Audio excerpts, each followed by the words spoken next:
stress, lack of canine leadership causes stress for dogs. How we interact with them, our emotions, and their environment can also cause anxiety. Making eye contact with your dog without giving them a request. That can cause a lot of anxiety for dogs if you're constantly looking at them. That would be like the equivalent of me sitting in your living room with you and saying, can you help me with something? You get up and you follow me as I walk outside to my car. We get out to my car, haven't told you what I needed help with, and I look at you again and say, can you help me with something? And I start walking back into your house and go into your kitchen. Still haven't said anything else. In the kitchen, I say, can you help me with something? And then I walk back into the living room. By the time we walk back into the living room, you're going to be so confused and saying, you keep telling me you need help with something, but you don't tell me what you need help with. Every time you make eye contact with your dog, it's like starting a conversation. If you're at a party and you see someone that you really don't want to say hello to, we just avoid eye contact, don't we? This doesn't mean that you can't give your dog eye contact. It just needs to be very intentional. You can give your dog as much eye contact as you like, as long as you're interacting with them, while you're giving them affection, while you're playing with them, when you're on a walk with them.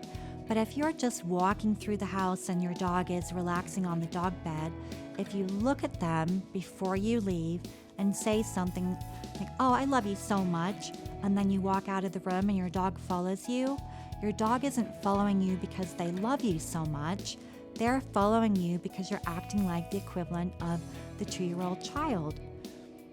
If you were sitting right now with a 2-year-old child in the room, listening to this, and the 2-year-old got up and walked out of the room, you would follow them, wouldn't you?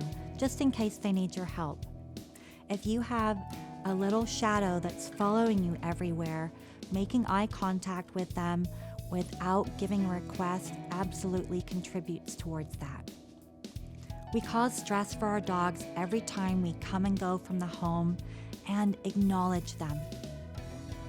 We also cause anxiety for our dogs every time we're upset, excited, frustrated, angry, stressed. Why is that? We're humans. We have emotions, don't we? So many different emotions. But for dogs, they're looking for their leader to be calm and confident and grounded. So if you're feeling elevated in any emotional way, that can cause a lot of anxiety for dogs. If you've had a really rough day, on the way home, I recommend listening to some calming music or some happy music that always puts you in a good mood.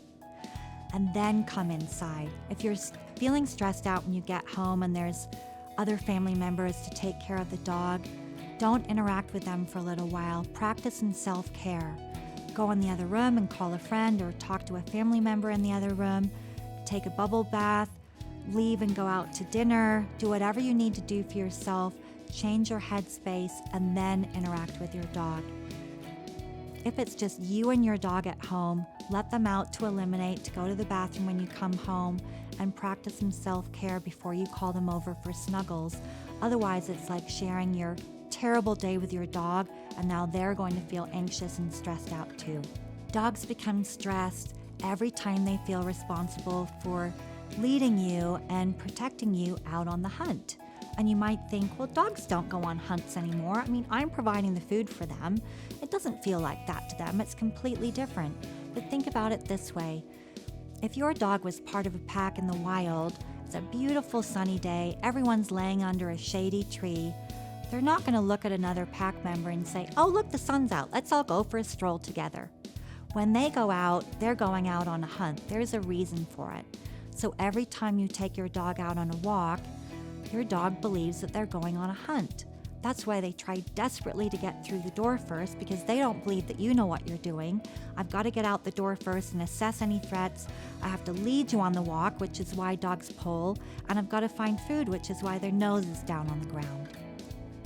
Dogs get stressed every time they hear, see, smell something that they don't understand. Remember that dogs can hear insects under the ground. Some clients will say, oh, it's so frustrating at nighttime. Our dog will stand at the sliding door and bark, and there's nothing out there. It's dark out there. but they can see something, right? So just because you can't see it doesn't mean that they can't. Dogs can also smell if you're sick or you're injured, right? Their sense of smell is so much better than ours. This is why, when the UPS truck is down the street, it might not even be coming to your home, but they hear that noise, and that's like the equivalent of the bear growling down the street, which is why your dog barks in reaction. Every time you allow your dog to get attention on their terms, that actually causes anxiety for them. If they can come over and pretty much snap their fingers and say, "Give me attention," then they don't believe that you're owning your space, and they're not going to trust you if you address the alert barking. They're going to believe that they have to lead you on a walk. They won't trust you to assess guests coming into the home. They're likely to tell you when they want to eat food, and it can be very overwhelming for them. And of course, I'm not saying not to give your dog affection, but it's very important that affection is done on your terms rather than theirs. And this will be comforting. It'll be a relief for them. So let's go through a quick overview of how we stress our dogs out. We cause anxiety for them every time we make eye contact without making a request, every time we acknowledge them upon arriving home or leaving, every time we're upset, excited, frustrated, angry, stressed, every time they're responsible for protecting you and making decisions on the hunt, whenever they hear, see, smell something that they don't understand or something that's been a potential threat in the past, and every time you allow them to decide when they get attention. At this point, most people are thinking, "Oh my goodness, I'm stressing my dog out so much and I didn't even realize it." Don't feel guilty about what you didn't know. Take that guilt, put it up on a shelf, and know that you can change your relationship with your dog and convince them that they can trust you. You can be the equivalent of their leader, their guardian, their dog parent, so they can just relax and have an enjoyable, happy life with you. Dogs will question us every time they follow us around the house, if they watch us as we're leaving, if they're jumping on you. Height is really important, so the higher up I am, the higher ranking I am. Plus, jumping usually gets attention, right? Every time your dog is demanding attention, they believe that they're in charge, and dogs are very creative at getting attention. When you start implementing this training and letting them know that attention is given on your terms rather than theirs, some dogs will get very creative and add to their repertoire of trying to get attention from you. Every time dogs are pulling on the leash, they're pulling because they believe that they have to be in charge to take care of you and lead you on the hunt.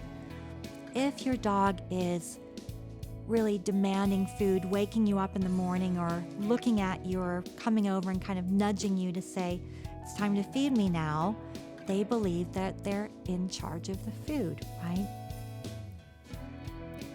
Every time your dog doesn't come when you call them, that's a sign that they absolutely don't believe in your leadership. Think of it like this. If you were outside in your front yard and you were doing some gardening and someone pretty shady looked like they were walking down the street, you had your eye on them because you know that someone's house got broken into a couple of blocks away. Another family member opens up the door and says, "Is this a good time for you to break for lunch?" You're probably going to say, "Just give me a few minutes in case you need to get on the phone and call the police." That's the equivalent of your dog being in the front yard, you calling them and them saying, "No, just a minute, I'm trying to take care of something. I'm watching something that could be a threat down the street. You're not the leader. I've got to take care of this, so I'll be there in a minute." If a dog is walking away from their food bowl, that's another sign that they don't believe in your leadership. Buffet's open 24/7. I'll eat whenever I feel like it. Success depends on changing your perspective, staying consistent, being calm and confident, having patience, and proving your leadership.